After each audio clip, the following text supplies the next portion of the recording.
Mesdames et messieurs, bonjour à tous et bienvenue dans cette nouvelle édition du journal de CCTV français en direct de Beijing.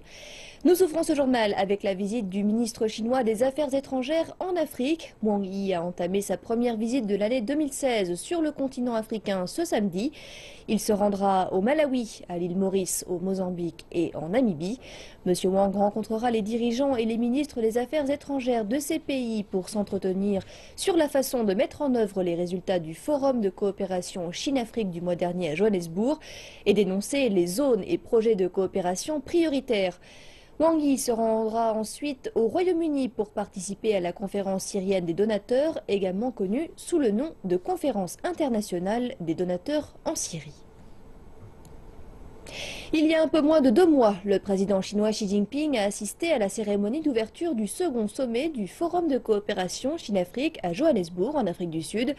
Il y avait proposé d'élever les relations Chine-Afrique au rang de partenariat de coopération stratégique et annoncé 10 programmes de coopération pour les 3 prochaines années. Il a également souligné l'importance des relations entre la Chine et le continent africain. Une aide au développement à long terme. L'an dernier, le président Xi Jinping a annoncé une aide et des prêts portant sur 60 milliards de dollars pour aider le continent à s'attaquer à 3 grandes difficultés: les infrastructures, les talents et le financement. Durant la cérémonie d'ouverture du Forum de coopération Chine-Afrique le 4 décembre, le président avait dit que le plan de financement allait permettre d'assurer le déploiement de 10 plans d'action concrets pour la coopération dans les 3 prochaines années afin d'aider le développement de l'Afrique. Les 10 plans de coopération couvrent les domaines de l'industrialisation, de la modernisation de l'agriculture, des infrastructures, de la réduction de la pauvreté et des échanges de personne à personne. Le président Xi a aussi salué les relations Chine-Afrique dans leur état actuel. Les relations Chine-Afrique ont atteint aujourd'hui un état de croissance sans précédent dans l'histoire. Nous devons réduire les écarts, regarder loin et prendre des mesures audacieuses. En nous entraidant, nous pourrons avoir une vision et une force pour 2,4 milliards de Chinois et d'Africains et ouvrir une nouvelle ère de coopération gagnant-gagnant et de développement commun. Avant cette visite, le président Xi avait mis l'accent sur l'importance des relations sino-africaines à plusieurs reprises. Durant ses discussions avec son homologue libérienne, Ellen Johnson Sirleaf, à Beijing le 3 novembre 2015, le président avait mis l'accent sur le fait que l'unité et la coopération avec les pays africains avaient toujours été au cœur de la politique étrangère chinoise. Lors de son discours à l'Assemblée générale des Nations unies le 28 septembre 2015, le président Xi avait soutenu une plus grande représentation et une plus grande voix pour les pays d'Afrique dans le système de gouvernance internationale. Lors de sa rencontre avec le Premier ministre namibien Hage Geingob à Beijing le 8 avril 2014, le président Xi avait déclaré que la Chine avait une vision correcte de la moralité et des intérêts dans sa coopération avec l'Afrique et allait continuer à aider les pays africains. Et nous restons sur le continent africain puisque le 26e sommet de l'Union africaine s'est ouvert ce samedi après-midi au quartier général de l'organisation situé dans la capitale éthiopienne Addis Abeba. Alors que le thème de la réunion de 2 jours se concentre sur les droits de l'homme, les dirigeants du groupe de 54 membres discuteront d'autres questions qui touchent le continent, y compris les problèmes au Burundi et la sécurité alimentaire. Par ailleurs, le mécanisme africain d'examen par les pairs a été relancé pour promouvoir la bonne gouvernance. C'est un outil pour les pays africains qui facilite l'évaluation des progrès de chacun des membres basé sur la démocratie, la gouvernance politique et administrative, ainsi que le développement social. Nous nous sommes engagés à examiner les mécanismes alternatifs pour nous assurer que le processus conserve son indépendance. Mais en même temps, nous devons nous assurer de mobiliser les ressources nécessaires pour leur permettre de faire leur travail. Nous nous sommes aussi engagés à travailler ensemble pour que d'autres membres de l'Union africaine puissent se joindre au processus.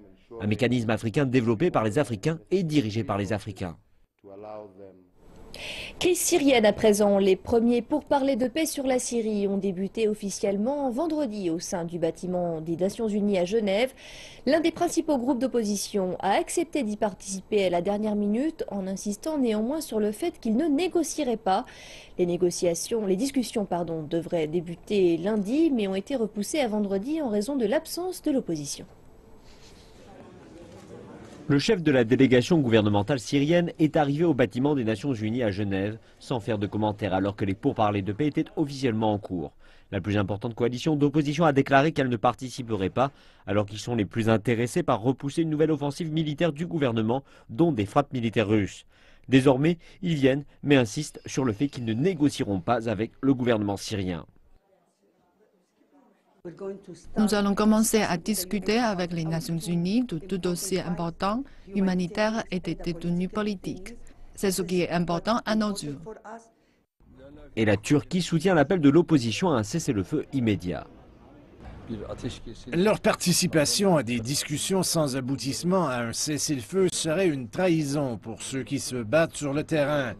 Ils veulent un cessez-le-feu immédiat pour participer aux discussions. Et malgré l'opposition saoudienne, la Turquie ne veut pas que les discussions comprennent les combattants kurdes qui contrôlent de larges parties au nord de la Syrie. Et compte tenu de la complexité des négociations, les Nations Unies pensent qu'elles dureront au moins 6 mois. Les discussions de paix n'impliqueront pas de négociations en face à face entre le gouvernement syrien et ses opposants. À la place seront organisées des discussions de proximité avec des navettes ou messagers qui informeront les participants dans différentes salles. Mais tout d'abord, les Nations Unies doivent réunir toutes les parties dans ces salles. L'objectif ultime est un accord de paix qui inclura une période de transition qui prendra fin avec des élections. Plus de 260 000 Syriens sont décédés et 11 millions d'autres ont fui leurs habitations durant les 5 années qu'a duré la guerre civile. Le virus Zika continue d'affecter le Brésil avec un nombre croissant de bébés naissant avec des têtes anormalement petites. L'Organisation mondiale de la santé affirme que le virus connaît une croissance explosive et pourrait infecter 4 millions de personnes dans tout le continent américain. L'atmosphère n'est pas à la samba à Rio. Une épidémie de Zika, un virus transmis par le moustique, s'étend en effet au Brésil. Les scientifiques rapportent de nouveaux cas dans 21 pays d'Amérique du Nord, du Sud et des Caraïbes. Ici, au Brésil, le virus est tenu pour responsable de la naissance d'un grand nombre de bébés microcéphales, c'est-à-dire ayant une tête anormalement petite. 166 des près de 4000 cas rapportés au Brésil ont été observés à Rio, mais c'est assez pour que des mesures drastiques soient mises en place. L'inquiétude s'est répandue dans Rio à l'approche des grands événements à venir. Durant le carnaval, des foules de tout le pays et du monde entier sont attendues, ce qui risque de favoriser l'expansion du virus. Cette semaine, la ville a déployé des fumigateurs dans le stade du carnaval, le fameux Sambadrome, qui accueillera la parade des meilleures écoles de samba les 7 et 8 février prochains et qui sera également utilisé pour les épreuves olympiques de tir à l'arc l'été prochain. Manuela Mel, une habitante de Rio, enceinte de 4 mois, dit qu'elle a paniqué à l'annonce de l'épidémie et qu'elle n'osait plus sortir de chez elle. Maintenant, elle évite simplement les lieux les plus risqués. Les médecins me disent d'utiliser du répulsif. Je ne crois pas qu'il y ait grand-chose d'autre à faire. Il n'y a pas de vaccin et seule la prévention est efficace. Il faut éviter de se faire piquer. Et les experts de la santé étudient le virus qui n'est arrivé au Brésil que récemment et le gouvernement a ordonné à l'armée d'aider à l'assainissement des eaux stagnantes qui favorisent la reproduction des moustiques. Même dans les endroits où il est rare de trouver des moustiques, le Brésil prend toutes les précautions. Il y a beaucoup d'argent en jeu avec les milliers de touristes qui sont attendus pour le carnaval et un peu plus tard dans l'année, le Brésil attend autant, voire encore plus de touristes pour les Jeux Olympiques.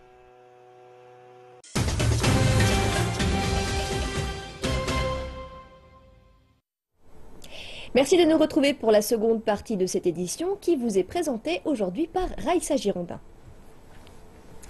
Bonjour à tous, nous débutons avec les dernières nouvelles de l'opération de sauvetage de la mine de Pingyi. Après 36 jours bloqués à des centaines de mètres de profondeur, 4 mineurs ont été secourus et sortis d'une mine qui s'était effondrée dans le comté de Pingyi, dans la province du Shandong, à l'est de la Chine. Ils sont actuellement hospitalisés et sont dans un état stable. Leur calvaire a commencé lorsqu'une mine de gypse s'est effondrée à la fin du mois de décembre, alors que 29 mineurs y travaillaient en sous-sol. 11 mineurs ont été secourus immédiatement après l'accident. En dehors des 4 mineurs secourus vendredi, un mineur est décédé et 13 autres sont toujours portés disparus. Notre reporter Han Peng a suivi le déroulement de l'événement dans le Shandong et nous propose de nous pencher à nouveau sur le processus de secours. 4 mineurs ont été sortis l'un après l'autre après que les secouristes aient foré un large trou atteignant 220 mètres sous terre. Les mineurs se sont retrouvés bloqués dans cet endroit précaire depuis le 25 décembre 2015, date de l'effondrement. Notre mission de secours a été confrontée à des situations compliquées, à des températures glaciales et à la difficulté de coordonner différents départements. Mais nous y sommes parvenus.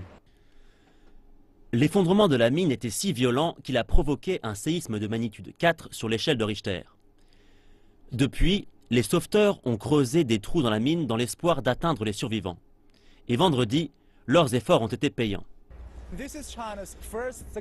C'est la première fois en Chine qu'un forage permet de secourir des mineurs.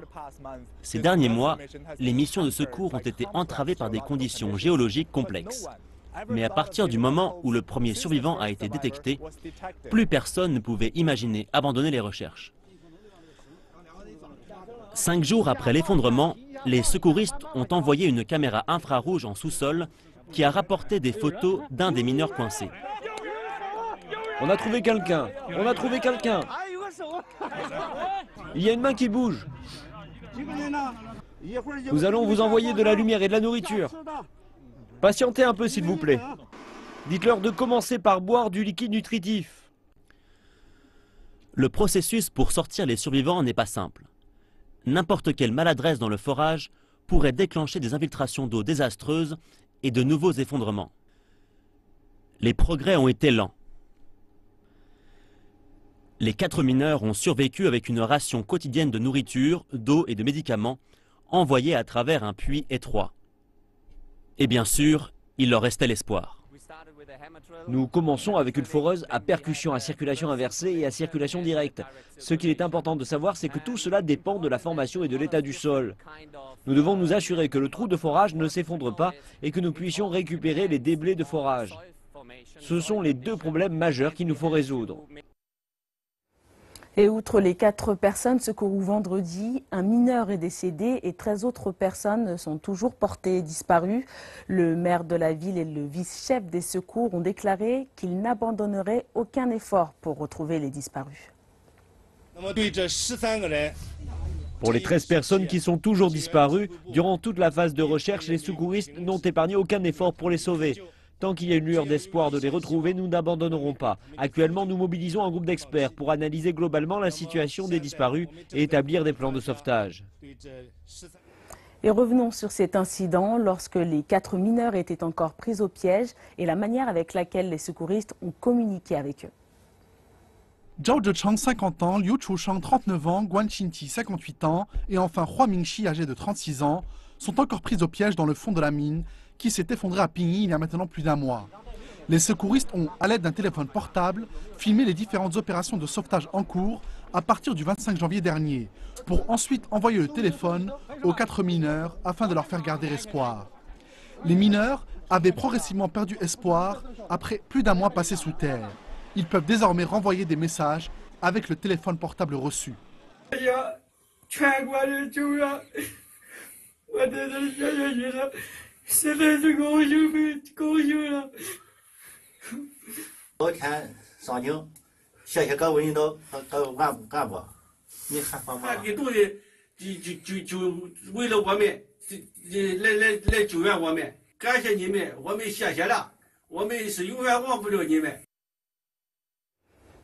Tandis que se rapproche le gala de la fête chinoise du printemps, les artistes qui se préparent à se produire sur la scène du gala s'entraînent sérieusement.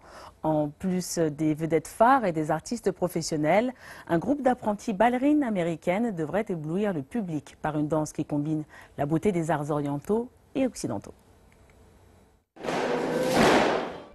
49 jeunes et délicates ballerines dansent sur la mélodie d'une ballade chinoise traditionnelle, La fleur de jasmin. Cette troupe de danse intègre au ballet la danse chinoise traditionnelle à l'éventail. La plupart de ces danseuses viennent de familles chinoises émigrées aux États-Unis, y compris la danseuse principale, Lélanie Tien, qui raconte qu'elle a été très enthousiaste lorsqu'elle a appris qu'elle aurait l'opportunité de se produire sur la scène du spectacle de Nouvel An.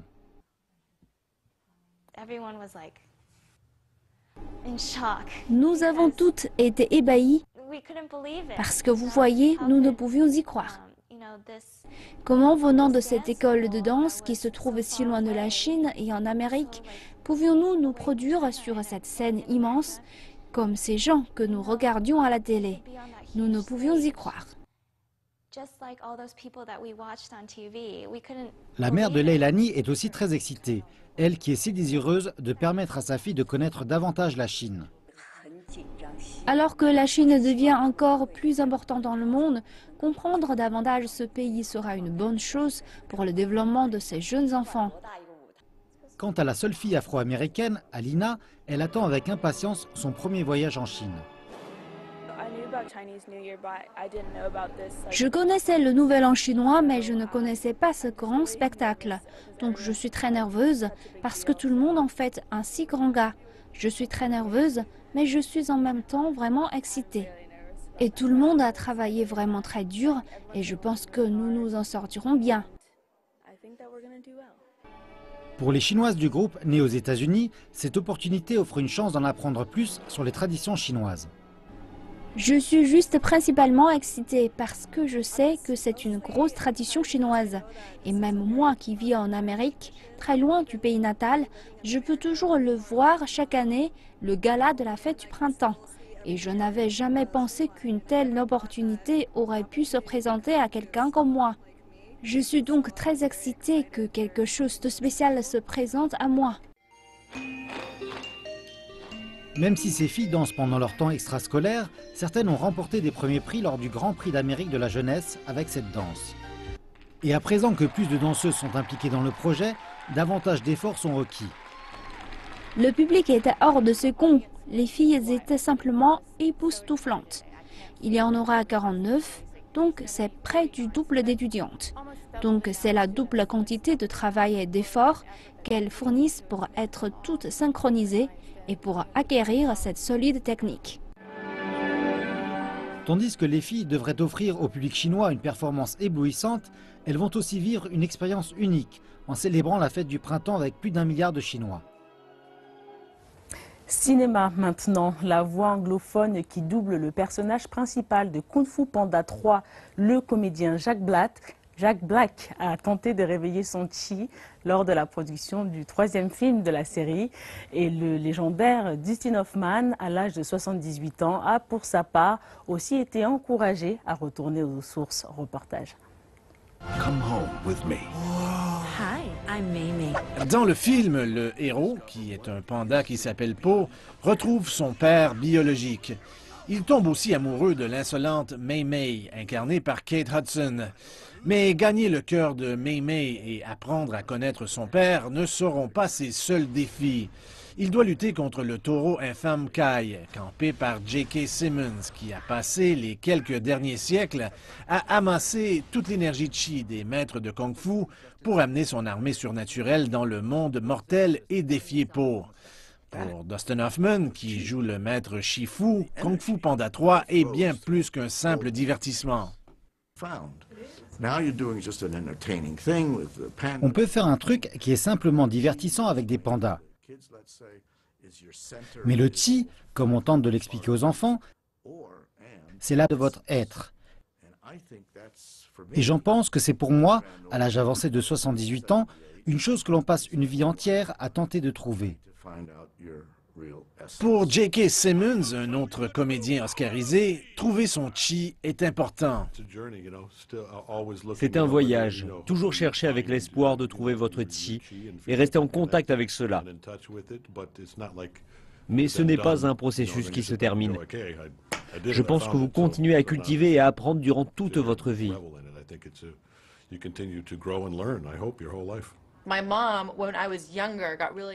Quand j'étais plus jeune, ma mère s'est beaucoup intéressée à la médecine chinoise et son maître lui avait appris l'importance du qi, comment le maîtriser. Elle a bu plein de boissons à base de champignons et très vinaigrées et de ce genre de choses. Ce que je comprends du qi, c'est qu'il se trouve à l'intérieur et qu'il faut le faire sortir. Et ensuite, il faut qu'il circule à l'intérieur et à l'extérieur. Kung Fu Panda 3 a fait ses débuts en salle vendredi aux États-Unis, mais les critiques sont mitigées. La capitale chinoise, bien que résolument tournée vers la modernité, vit également au rythme de ses traditions. Il existe encore des vieux métiers quasi inconnus du grand public, mais qui perdurent grâce à la passion de quelques acharnés. Liu Binjiang est l'un d'entre eux. Son emploi, dresseur de pigeons. C'est Clément Azuelus qui est parti à sa rencontre pour CCTV français. L'hiver est déjà bien installé à Beijing, la capitale chinoise. Le soleil est à peine levé que la vie des routons du vieux Beijing s'anime à l'ombre des gratte-ciel. En cette saison, les températures matinales avoisinent les moins 20 degrés, mais cela ne va pas pour autant changer les habitudes de Liu Binjiang, 68 ans.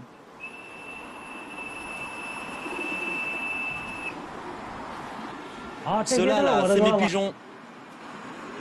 Le paysage de Beijing, l'actuelle capitale de la seconde puissance économique mondiale, a considérablement changé au cours de ces dernières années. Des immeubles, voire des gratte-ciel ont par endroits remplacé les hutongs, ces habitations traditionnelles. Mais dans ce ciel qui porte aujourd'hui les marques de la modernité et de la croissance économique, un emblème du vieux Beijing passe l'épreuve du temps, le pigeon. Quand j'étais petit, je nourrissais les pigeons parce que je les aimais bien. Mais en grandissant, j'en ai appris de plus en plus sur eux. Je me suis perfectionné, je les ai entraînés. Aujourd'hui, mes pigeons sont de vrais pigeons de compétition. Je les inscris aux courses de chaque district de Beijing. Ils concourent ensuite à la compétition organisée par les 18 districts de Beijing. Et comme ils remportent également des titres internationaux, certains de mes pigeons sont connus dans le monde entier. Bien plus qu'un passe-temps folklorique des retraités des hutongs, l'élevage de pigeons est une tradition chinoise vieille de plus de 3000 ans. Des recherches archéologiques ont montré que les pigeons étaient déjà considérés comme des animaux domestiques sous la dynastie des Yin. Aujourd'hui, leurs descendants bénéficient d'un traitement digne de sportifs de haut niveau. Je les fais voler chaque jour. Il y a deux types de vols d'entraînement. Le premier est le vol d'orientation et dure entre 40 minutes et 1 heure par jour, où mes pigeons doivent retrouver le chemin de la maison. Le second est une course d'endurance. Les distances varient entre 50 et 150 km. Les compétitions auxquelles mes pigeons participent sont des parcours longs de 350 ou même 550 km. Un bon pigeon peut voler à une vitesse de 80 km/h.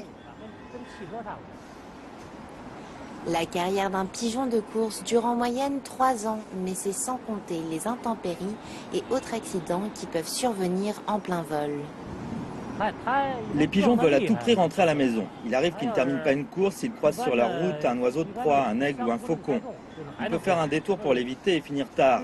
Mais il se peut aussi qu'ils soient blessés et ne puissent pas rentrer. Pour leur dresseur, chaque pigeon a sa propre personnalité et dans le milieu, l'on dit qu'il est possible de voir le potentiel d'un pigeon dans ses yeux. Pour moi, mes pigeons sont comme mes enfants. Liu Binjiang, qui tient ses pigeons de son père, compte bien les transmettre à son fils afin que celui-ci puisse faire vivre la tradition. Depuis Beijing, c'était Clémence Azuelus pour CCTV français. Et ainsi s'achève notre volet. Retour au plateau avec Elsa Suryang. Merci infiniment Raïssa et moi je vous retrouve dans 1h30 pour une nouvelle édition internationale. Excellente suite de programme sur CCTV français.